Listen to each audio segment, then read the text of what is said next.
अस्सलाम वालेकुम नाज़रीन, आप देख रहे हैं प्रोग्राम दो टोक। मैं हूं किरण नाज। बजट की भरपूर तैयारी है और जिस तरह से गर्मी का टेम्परेचर बढ़ रहा है, बजट के हवाले से जो इत्तलात और जो खबरें आ रही हैं वो आवाम के ब्लड प्रेशर को बड़ा ज़्यादा हाई कर रही हैं। जो इत्तलात अभी तक आ रही हैं, बजट में 220 अरब के नए टैक्सेस लगने जा रहे हैं। डेफिनेटली सैलरी क्लास के लिए जो रिलीफ की वज़ीर आज़म साहब बात कर रहे थे वो मिलना ज़रा मुश्किल नज़र आता है। गाड़ियाँ, सोलर पैनल, रोज़मर्रा इस्तेमाल की अशिया ये महंगी होने का इम्कान है। ताजिरों को सालाना 20 करोड़ रुपए जो कमाते हैं उनको फिक्स इससे सेल पर फिक्स्ड 25,000 रुपये देना होंगे। और इसके साथ साथ IMF की भी शराइत भी हैं। बिजली गैस महंगी होने जा रही है। पेट्रोलियम लेवी में भी इजाफे का इम्कान है। क्या खदोखाल बजट के आ रहे हैं सामने और क्या आवाम को किसी किस्म की कोई रिलीफ की उम्मीद इस बजट से लगानी चाहिए या नहीं, इस पर बात करने के लिए प्रोफेसर शाहिदा वजारत साहिबा माहिर मईशत हैं, मेरी इंतहाई है, मुझे ज्वाइन कर रही हैं। आपके वक्त की बेहद शुक्रगुजार हूँ। प्रोफेसर साहिबा, जब बजट की तैयारी हो रही होती है और बजट आने वाला होता है तो अवाम बहुत ज़्यादा अपसेट हो रहे होते हैं और इस वक्त जो हमारे सामने इत्तलात आ रही हैं, 220 अरब के नए टैक्सेस लगाए जाने का इम्कान, सेल्स टैक्स 1% बढ़ाने की तजवीज़ है, साबुन से लेकर दूध, दाल से लेकर तेल, बाइक से लेकर गाड़ी, यानी हर चीज़ ही महंगी होने जा रही है। देखिए, हुकूमत के लिए सबसे आसान यही तरीका है, क्योंकि इस मुल्क के जो अवाम हैं वो बिल्कुल मुनज़्ज़म नहीं है, वो उन्होंने अपने आप को ऑर्गेनाइज नहीं किया हुआ है। तो बस सबसे आसान तरीका यही है कि आप टैक्सेस इनसे जमा करते रहें और उसको इस्तेमाल करके डेट सर्विसिंग करते रहें। मैंने इस पे एक स्टडी की थी और मैंने देखा था कि गवर्नमेंट के जो परफॉर्मेंस इंडिकेटर्स हैं उसमें से कौन से में बेहतरी आई है और कौन से में बेहतरी नहीं आई है। तो मैंने ये देखा कि irrespective of who is in power, चाहे हुकूमत PTI की हो, चाहे पीपल्स पार्टी की हो, चाहे नून लीग की हो, चाहे किसी की हो, सिर्फ दो इंडिकेटर्स ने अच्छा परफॉर्म करते हैं। एक तो टैक्स GDP रेशियो और दूसरा debt servicing over GDP ratio. यानी कि हुकूमत सिर्फ एक काम कर रही है, वो आके IMF से कर्जे लेती है और फिर लोगों से टैक्सेस जमा करके उनको डेट सर्विसिंग कर देती है और हुकूमत कुछ नहीं कर पा रही है। अपने जो उनके स्टाइल हैं, उनका तर्ज ज़िंदगी है, उनका जो शाहाना तर्ज ज़िंदगी है, वो उसी तरह बरकरार रहता है, उसी तरह प्रोटोकॉल्स उनको मिलते रहते हैं, उसी तरह उनके शाहाना रोज़ के लाखों के खर्चे हैं। और इस मुल्क में इस मुल्क को इस तरह अब नहीं चलाया जा सकता, क्योंकि लोगों के पास अब पैसे नहीं है कि वो इस तरह टैक्सेस देते हैं। भी माहिरीन मईशत हैं वो यही कहते रहे कि हुकूमत अपने अखराजात को कम करे। अब मुझे बताइए, ये जो हम एज्यूम कर रहे हैं इस वक्त कि महंगाई किस लेवल पर जा सकती है, अगर ये 1% सेल्स टैक्स बढ़ जाता है तो डेफिनेटली महंगाई की शरह तो बढ़ जाएगी। फिर पेट्रोलियम लेवी के हवाले से भी बताइएगा कि इस वक्त महंगा तरीन पेट्रोल हम खरीदने पर मजबूर हैं, तकरीबन 100 रुपये से ज़्यादा की हम लेवी दे रहे हैं। अगले बजट में इसका हदफ बढ़ाने की तजवीज़ आ रही है। अगर ये होता है तो फिर इसके क्या असरात होंगे मजीद? देखिए, अब लोगों का मेरे ख्याल में सब्र का पैमाना लबरेज हो चुका है। ना अब हुकूमत ना बिजली दे पा रही है, और ये नहीं है कि हुकूमत बहुत बिजली पे किफ़ायतशुआरी कर रही है, पैसे बचा रही है। अरबों रुपए IPPs को दिए जा रहे हैं, मगर लोगों के पास बिजली मैसर नहीं है। आप देखिए, अब गैस भी मैसर नहीं है। रमज़ान तक में लोगों के पास गैस नहीं थी और बड़ी मुश्किल से सहरी और अफ्तार होती थी। अब देखिए कि पानी इतनी बहुत ज़रूरी है, इतना गर्म मौसम है, उसमें पानी की इतनी ज़रूरत है, और आप देखिए कि पानी मैसर नहीं है। बकरीद पे पानी नहीं था, बकरों की कीमतें इतनी ज़्यादा थी कि हम लोग कुर्बानी नहीं कर सके, और अगर कुर्बानी किसी न किसी तरह अफोर्ड भी कर लेते तो वो नहीं थे, पानी नहीं था कि फिर घर को साफ़ कैसे करेंगे और सारे में गंदगी होगी। तो आप देखिए कि हुकूमत टोटली फेल हो गई है। और न सिर्फ ये हुकूमत बल्कि जितनी भी हुकूमतें आई हैं जिन्होंने IMF पे ये इन्हिसार किया है कि बस IMF से पैसे ले लेके अपने शाहाना तर्ज ज़िंदगी जारी रखेंगे और लोगों से फिर कर्जे जमा कर करके टैक्स जमा करके उनको पे करेंगे। प्रोफेसर साहिबा, हमारा एक बड़ा मसला टैक्स नेट के हवाले से है। वो जो टैक्स नेट से बाहर है उनको टैक्स नेट में लाना, ये एक बहुत बड़ा मसला है। इस बार जो ताजरों के लिए एक स्कीम आ रही है या जो तजवीज़ आ रही है कि अगर 20 करोड़ आप सालाना की सेल करते हैं तो 25,000 रुपये फिक्स टैक्स आपके ऊपर लगेगा। अब अगर यही मैं सैलरी क्लास को देखती हूँ, जो शख्स 1.5 लाख रुपए कमाता है उसको 72,000 रुपये सालाना टैक्स देना पड़ता है, लेकिन जो 20 करोड़ की सेल कर रहा है उसके लिए 25,000 और फिर ऑडिट से भी मुस्तस्ना करने की बात हो रही है। इस तरह की पॉलिसी को किस तरह देख रही हैं आप? देखिए, मैंने ये 12 कहा है कि पाकिस्तान में मेरे ख्याल में ये वाहिद मुल्क है जिसका मैंने देखा है जिसका पब्लिक फाइनेंस इतना रॉटन है कि आप गरीबों से और मिडिल क्लास से पैसे जमा कर रहे हैं। इसलिए क्योंकि आप देखिए पाकिस्तान में ख़ास तौर पे जब से हमने IMF से कर्ज़े लेना शुरू किए, जब से GST और ये इनडायरेक्ट टैक्सेस पे इन्हिसार बहुत बढ़ गया है, जिसकी वजह से पाकिस्तान के टोटल टैक्सेस का 2/3 जो है वो इनडायरेक्ट टैक्सेस से जाता है। जिसका मतलब ये है कि आम लोग जो है, मिडिल क्लास और गरीब लोग 2/3 टैक्सेस जमा करते हैं। और ये खर्च किस पे होता है?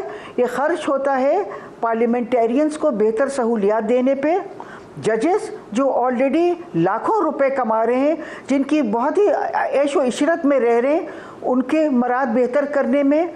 और पहले तो ये भी था कि जो मतलब बाहर भी पेंशन्स भी जाती थी डॉलर्स में, मगर अब सुना है कि वो बंद कर दिया गया है। और इसी तरह आप देखिए कि बैंक्स के जो प्रेसिडेंट्स हैं उनको 3 करोड़ रुपए और 4 करोड़ रुपए हेड की तनख्वाह है, और जो वहाँ सबसे लोएस्ट पेड के बगैर ना हमारा गुजारा नहीं है। आप जैसे कि कह रही हैं कि जिस हुकूमत ने IMF पे इन्हिसार किया उसने मईशत का यही हाल किया, तो अब हुकूमत कह रही है IMF के बगैर हमारा गुजारा नहीं है। क्या वाकई गुजारा नहीं है IMF के बगैर?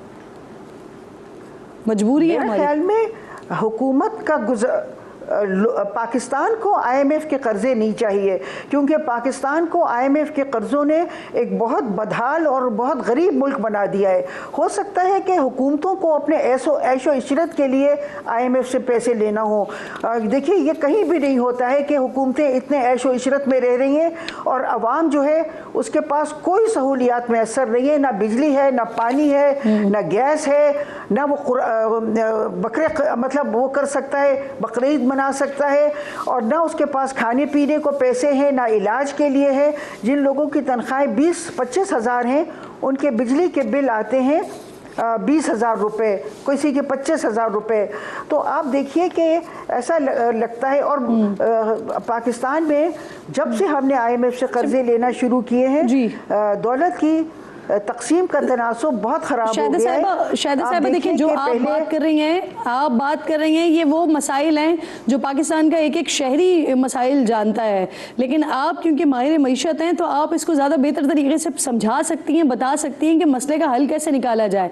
अब आप ये कह रही हैं कि IMF ने बदहाल कर दिया, अगर IMF के पास ना जाएं तो सोल्यूशन है क्या? हमारे पास तो सबसे बड़ा मसला डॉलर की कमी का है। अगर हम नहीं जाते IMF के पास तो हमारे पास वो डॉलर्स आएंगे कैसे? क्या होगा?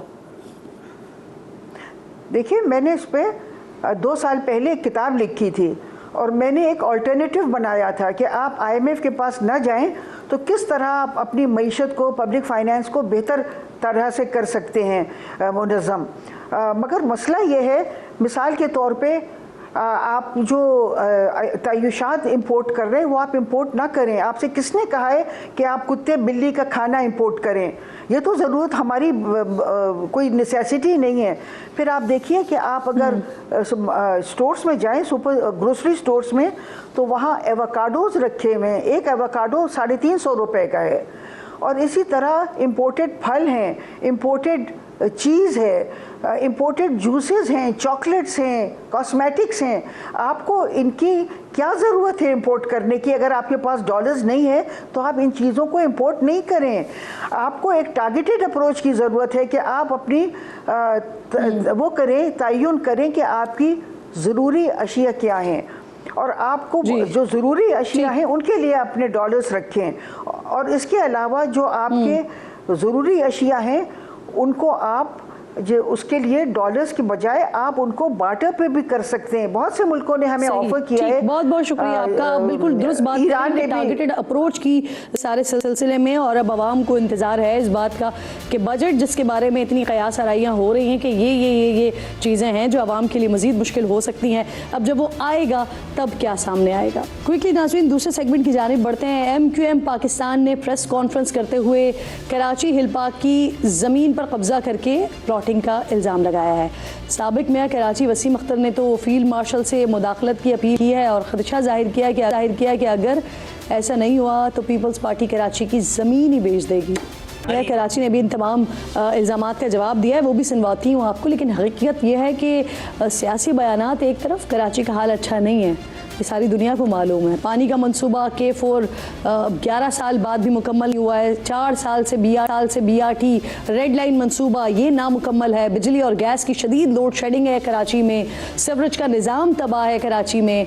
कचरा सड़कों से उठता नहीं है कराची में। सारा शहर मिट्टी गर्द आलूद से अटा हुआ है। सरकारी स्कूल बदतरीन सूरत हाल का शिकार हैं। हाँ, सेहत की सूरत हाल बेहतर है। और ये भी हकीकत है कि माजी में कराची के पार्क्स, प्ले ग्राउंड्स पर चाइना कटिंग्स हुआ करती थी।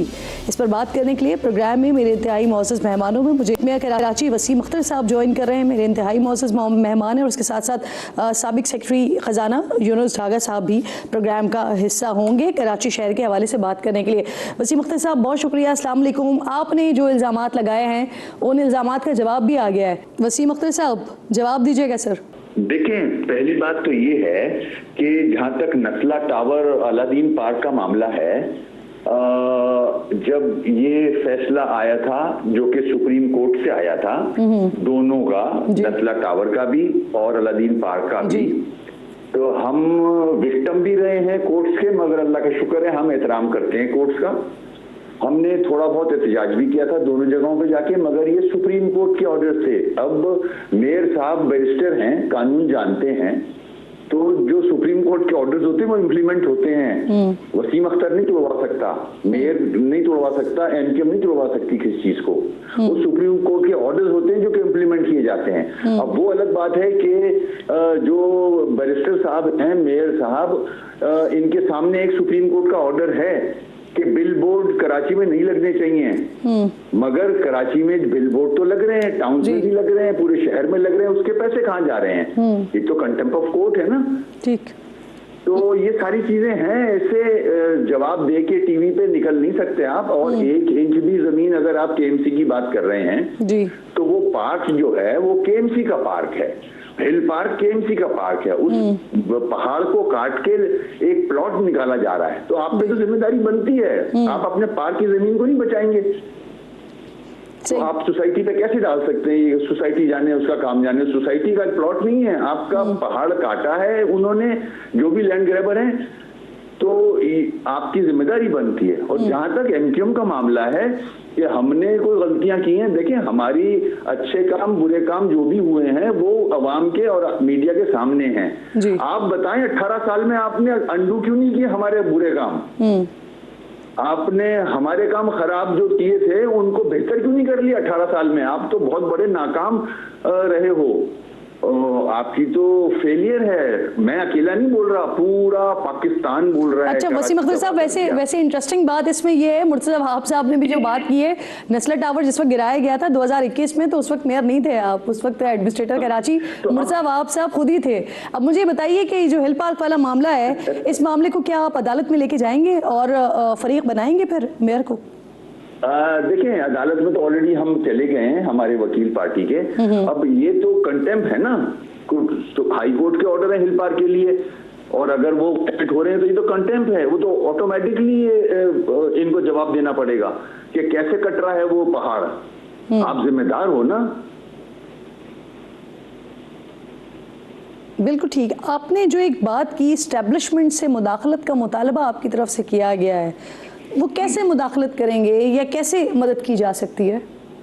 जब प्रेसिडेंट साहब ये कह सकते हैं टीवी पे कि हम स्टैब्लिशमेंट को बिल्कुल सपोर्ट करेंगे, और तो मैं भी पाकिस्तान का ही शहरी हूँ और मैं अपनी स्टैब्लिशमेंट को देख रहा हूँ कि वो जिस तरह से मुल्क को बचा रही है, पूरी दुनिया में अगर दुश्मन है उनसे बचा रही है, जानों का कुर्बानी दे रही है, तो अंदर जो मुल्क के मेरी नजर में दुश्मन है मुल्क के, तो मैं तो उन्हीं से, फील्ड मार्शल साहब से, आपके तवज्जो से भी रिक्वेस्ट करूंगा कि कराची को बचाएं। मैं अकेला नहीं कह रहा, कराची में पंजाबी, पठान, बलोच, सिंधी, मीडिया से रिलेटेड लोग, बिजनेस कम्युनिटी के लोग ये कह रहे हैं कराची तबाह कर दिया, तो और मैं अब किससे बोलूं। लेकिन सर कभी वो विफाक की टेरिटरी में देने की बात करते हैं, विफाक की टेरिटरी बनाने की बात करते हैं, कभी जो है वो आप फील्ड मार्शल से बात करते हैं, लेकिन बुनियादी सवाल तो ये है कि आप लोग खुद हुकूमत का हिस्सा हैं, आपके वज़रा जो हैं वो बैठते हैं वज़ीर आज़म साहब के साथ, तो आप उनसे बात क्यों नहीं करते? जाहिर है जब मैं इतनी बड़ी बात कर रहा हूं तो पार्टी के लोग वज़ीर आज़म से भी बात करते हैं, मगर अफसोस के ग्राउंड पे रियलिटी कुछ और है। यहाँ तो कब्जे हो रहे हैं, यहाँ तो वाटर बोर्ड के अरबों रुपया रोज का रिश्वतों में जाता है, पानी किसी के घर में नहीं आता, ना गैस आती है, ना ट्रांसपोर्ट है, कराची में तो कुछ भी नहीं है, बिजली भी नहीं है, और टैक्स अपनी जगह दिए जा रहा है कराची, तो मैं किससे बात करूंगा? जाहिर है ना सदर सुन रहा है, ना वजीर आजम सुन रहा है, तो मैं चीफ। अच्छा, यानी आपके वज़रा बात करते हैं लेकिन वजीर आजम सुन नहीं रहे? नहीं सुन रहे ना, अगर सुन रहे होते तो ये चीजें नहीं हो रही होती ना। बिल्कुल ठीक, बहुत बहुत शुक्रिया आपका वसीम अख्तर साहब, प्रोग्राम में आप साथ। और इसी हवाले से हमने कोशिश की कि मेयर कराची मुर्तज़ा वहाब साहब आज प्रोग्राम में हों और वो अपना मौक़िफ़ सामने रखें, या फिर पाकिस्तान पीपल्स पार्टी के रिप्रेजेंटेटिव हमारे साथ मौजूद हों। हमने सबको दावत दी लेकिन कोई प्रोग्राम में शरीक नहीं हो सका। अभी भी प्लेटफॉर्म हाजिर है, आप आ सकते हैं और इस पर अपना मौक़िफ़ प्रोग्राम में रख सकते हैं। एक छोटा सा ब्रेक लीजिए नाज़रीन, ब्रेक के बाद वापस आते हैं।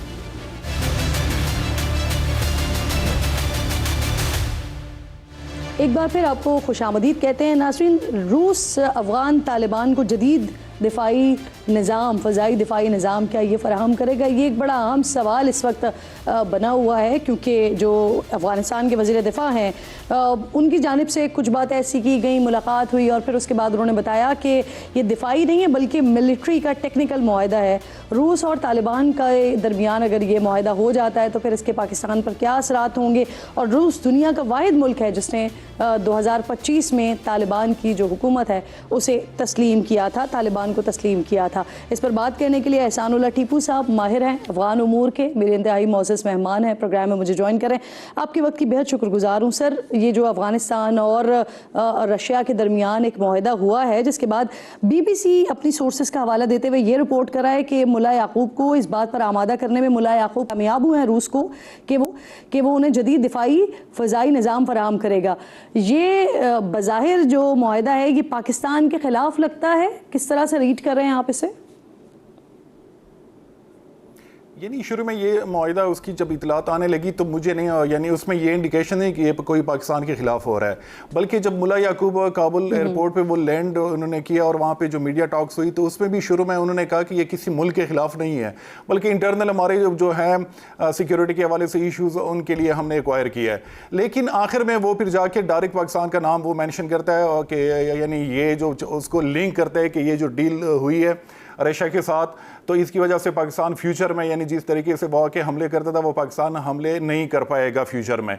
तो ये मेरे ख्याल में यानी मैं इसको एक स्ट्रेटेजिक या डिप्लोमेटिक ब्लंडर समझता हूँ मुल्ला याकूब की जानिब से। अफगानिस्तान में कुछ लोगों से बात हुई तो उनका भी यही था कि वो उन्होंने इस बयान को ज़्यादा यानी वो नहीं किया, बल्कि वो उन्होंने क्रिटिसाइज़ किया कि ये जो यानी किसी मुल्क का नाम नहीं लेना चाहिए था हमारे वज़ीर दिफा को, और इसकी वजह से उन्होंने पाकिस्तान को एक मौका दिया है। हालांकि पाकिस्तान की जानिब से कोई फॉर्मल रिएक्शन हमने नहीं देखा, ना हमारे वज़ारत ख़ारजा की जानिब से ना वज़ारत दिफा की जानिब से ये जो डील हुई है।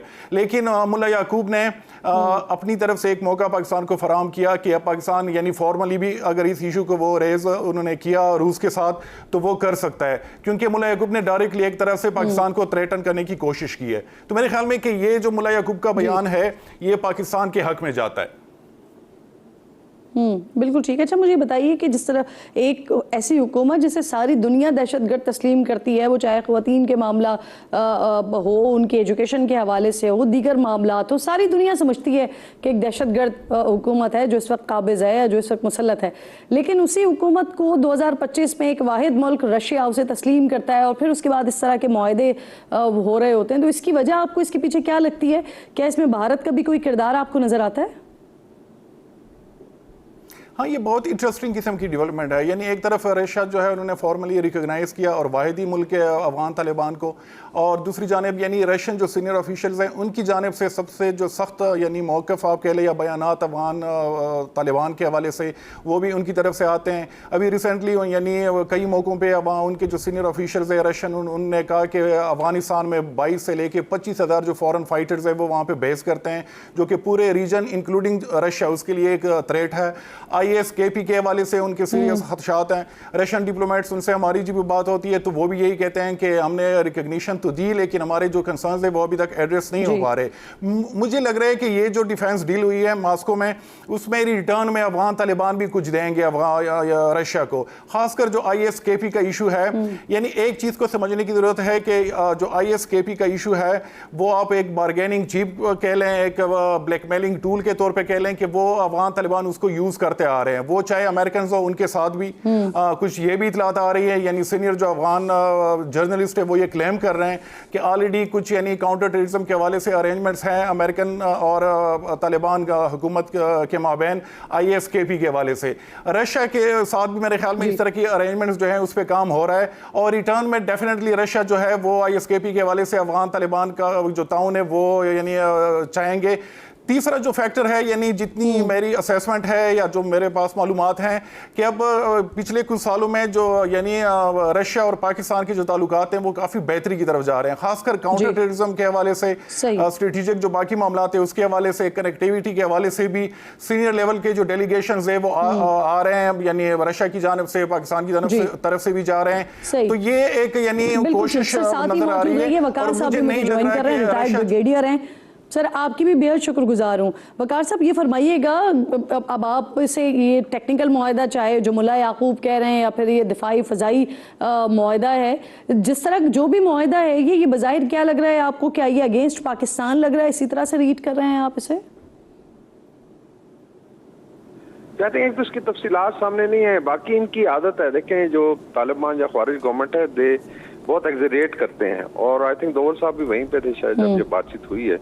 तो उसमें एक तो इनकी आई थिंक टेक्निकल सपोर्ट की जरूरत है। कुछ पुराने हेलीकॉप्टर्स हैं, कुछ आई थिंक T-55 टैंक्स हैं शायद जो बहुत पहले रशियन छोड़ के गए थे, उसकी रिपेयर हो सकती है या हो भी सकता है कि कोई एंटी एयरक्राफ्ट गन्स वगैरह हो, वो भी पुरानी रशियन वहाँ पे छोड़ के गए हुए, उनकी रिपेयर। और लेट्स सपोज के ये ले भी आते हैं कि लो टेक सिस्टम, तो क्या हो जाएगा अगर पाकिस्तान S-400 को नॉकआउट कर सकता है जो आई थिंक इससे बहुत एडवांस सिस्टम है, तो ये आई थिंक इनकी औकात नहीं है। बाकी दिस इज बेसिकली टिकटॉक रजीम है। आप देखें सोशल मीडिया पे ये एग्जरेट करते हैं। रशिया की तरफ से कोई इस पे डिटेल नहीं आई है और ये भी एक तरीका होता है कि आप जो है आउट ऑफ द वे जाके और या कह रहे हैं कि आप उसको एग्जरेट करके ब्लो अप करके चीजों को पेश करें। इनकी हालात ये है कि ऑलमोस्ट 90% इस आबादी is suffering from hunger. 2 crore खवातीन बंद हैं, उसका ख्याल करें और आवाम के ऊपर पैसा खर्च करें। अभी जो लाखों मुहाजिरीन गए वहाँ पे उनको वहाँ रहने की जगह नहीं है, बड़ी सीरियस रिपोर्ट्स आ रही हैं। आई डोंट थिंक वकार साहब जिस तरह से अभी एहसान साहब भी बात कर रहे थे कि ये एक मौका फराहम किया है पाकिस्तान को, अफगानिस्तान ने इस तरह के स्टेटमेंट्स देकर, इस तरह की बात करके, तो क्या समझते हैं आप, क्या पाकिस्तान इस मामले में रशिया से बात कर सकता है या करेगा कि एक दहशतगर्द स्टेट उनके साथ अगर इस तरह का मुआहदा होता है तो फिर आगे मामलात किस तरफ जाएंगे? तो क्या पाकिस्तान बात कर सकता है इस सिलसिले में? आई थिंक इसमें बाकी तो entirely up to foreign office, लेकिन एक ये भी चीज जरूरी है कि इससे आई थिंक ऑलमोस्ट 3 दिन पहले रशिया की जो इंटेलिजेंस और मिनिस्ट्री ऑफ डिफेंस ने एक रिपोर्ट जारी की थी जिसमें बताया गया था कि 20 दहशतगर्द तंजीमें जो है अफगानिस्तान में ऑपरेट कर रही हैं। तो ये भी एक फैक्ट है। बाकी जो है अगर ये समझते हैं कि ये इन भपकियों से पाकिस्तान डिटर होगा, अभी जो रिसेंट अटैक हुआ है जाफर एक्सप्रेस पे, पाकिस्तान ने उसका स्कोर बराबर करना है इंशाल्लाह, जरूरत होगी तो will go cross and hit them. तो आई डोंट थिंक सो ये डेटा फिर इसकी इम्प्लीमेंटेशन में भी टाइम लगेगा, क्योंकि जब तक इसकी तफसीलात नहीं आती, और हो सकता है भारत की तरफ से ये एक स्पैनर फेंका गया हो कि इसमें रशिया पाकिस्तान के रिलेशन में डेंट आ जाए, तो I think let it be with the foreign office को किस तरह डील करते हैं, क्योंकि अभी तक इसकी कोई आई थिंक तफसील नहीं आई है, सिर्फ मीडिया के ऊपर एक शोर मचा हुआ है और इसकी कोई डेट भी ये नहीं बड़ी है कि कब इंपॉर्टेंट implement बात होना है। आपने की है, तो क्योंकि मेरे ख्याल में पाकिस्तान नहीं के है हवाले से कुछ मुख्तलिफ स्पॉयलर्स तो हमें नजर आ रहे हैं, तो यहाँ पर ये बड़ी इंपॉर्टेंट बात है कि हो सकता है कि ताल्लुकात को डेंट पहुंचाने के लिए इस तरह की कोई हरकत की जा रही हो, तो वेट करना पड़ेगा हमें फॉरेन ऑफिस की तरफ से इस पर क्या स्टेटमेंट आता है। एहसान साहब, मुझे ये फरमाइएगा, अगर हम इस सिनेरियो को देखते हैं तो इसको देखते हुए तो पाकिस्तान के एक तरफ भारत, फिर दूसरी तरफ अफगानिस्तान, और अब अफगानिस्तान को अगर ये मामला मीडिया से हटकर अगर ये वाक़अतन हकीकत में भी है तो फिर अफगानिस्तान को रशिया सपोर्ट कर रहा है।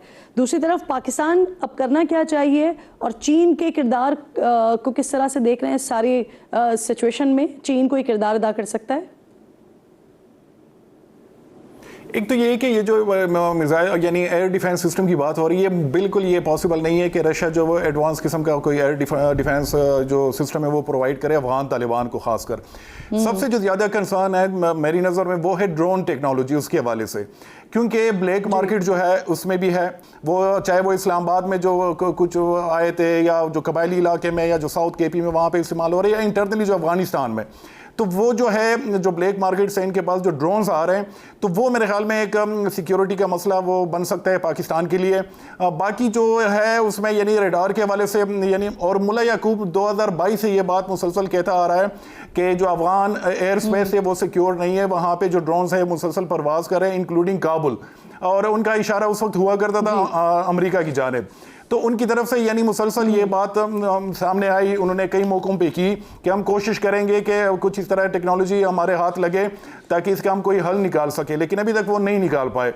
दूसरा, जिस तरह ब्रिगेडियर साहब ने बात की कि ये जो एयर डिफेंस सिस्टम है वो हमने इंडिया पाकिस्तान कॉन्फ्लिक्ट में भी देखा कि वो कोलैप्स कर गया, और भी ईरान और यूएस की जो जंग है उसमें भी हमने देखा कि बड़े एडवांस किस्म के पैट्रियट, बाकी जो मिसाइल सिस्टम है, डिफेंस सिस्टम है, वो भी फेल हो गया है, तो वो नहीं कर पाएंगे, उनके पास टेक्निकल इश्यूज हैं, उनके पास एक्सपर्टीज नहीं है। हाँ, उनके जो एयर यानी जो रेडार्स वगैरह है उनके हवाले से बात चल सकती है, मेरी भी कुछ इस तरह की इतलात हैं, खासकर उनके जो मेजर अर्बन सेंटर्स हैं, काबुल, कंदहार वगैरह, कुछ इस तरह के, और मज़ार शरीफ, वहाँ पे उनकी इंस्टॉलेशंस हो सकती हैं, लेकिन वो लो टेक होंगे, वो भी इतने एडवांस नहीं होंगे। तो मेरे ख्याल में कि मुल्ला याकूब ने खासकर जो बयान दिया है उसने एक यानी बेवकूफ़ी की है, और जिसकी वजह से पाकिस्तान को एक मौका मिला है कि इसको इंटरनेशनली भी और बायलैटरल रशिया के साथ भी इस इशू को उठा सकता है कि यानी मुल्ला याकूब ने डायरेक्टली थ्रेटन किया है इस मुआहदे की वजह से हमें। तो जो अभी तक अफगान तालिबान जो है वो इंसर्जन मूड से निकले नहीं है, अभी तक वो रियलाइज नहीं कर पा रहे कि वो एक रियासत है और वो एक रिस्पॉन्सिबल पोजीशन पे है, तो इस तरह के यानी बयानात का उनकी तरफ से आना। जी बिल्कुल ठीक, बहुत बहुत शुक्रिया आपका एहसान साहब, प्रोग्राम में आपसे वकार साहब आपका भी बेहद शुक्रिया। इंपॉर्टेंट गुफ्तगू हो रही थी रशिया और अफगानिस्तान के जो इस वक्त एक मुआहदे के हवाले से खबरें आ रही हैं उस पर बात हो रही थी। एक छोटा सा ब्रेक लीजिए नाज़रीन, ब्रेक के बाद वापस आते हैं।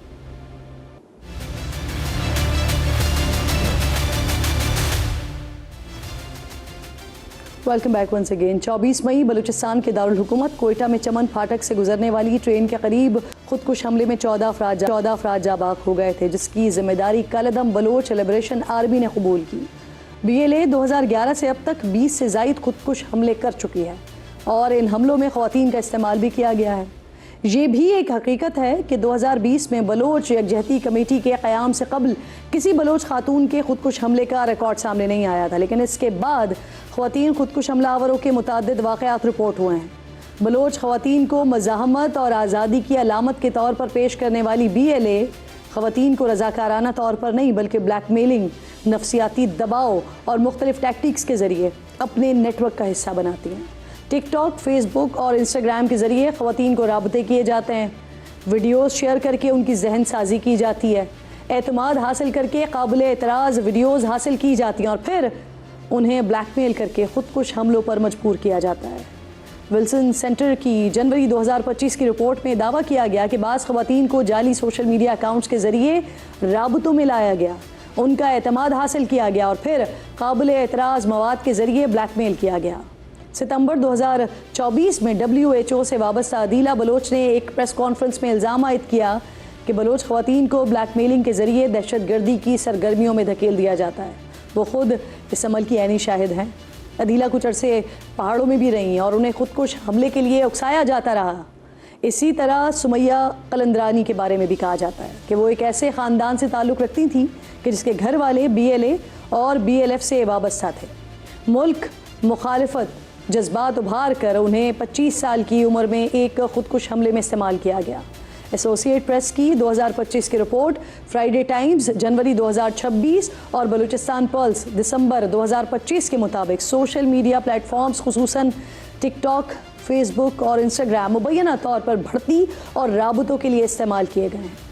23 साला कानून की तालिबा माहिल बलोच को भी इंस्टाग्राम के ज़रिए मुल्क मुखालिफ मवाद भेजा गया, फेसबुक के ज़रिए राबते में रखा गया और फिर खुदकुश हमले के लिए इस्तेमाल किया गया। हालांकि उनके घर वालों का दहशतगर्दी से कोई ताल्लुक़ नहीं था।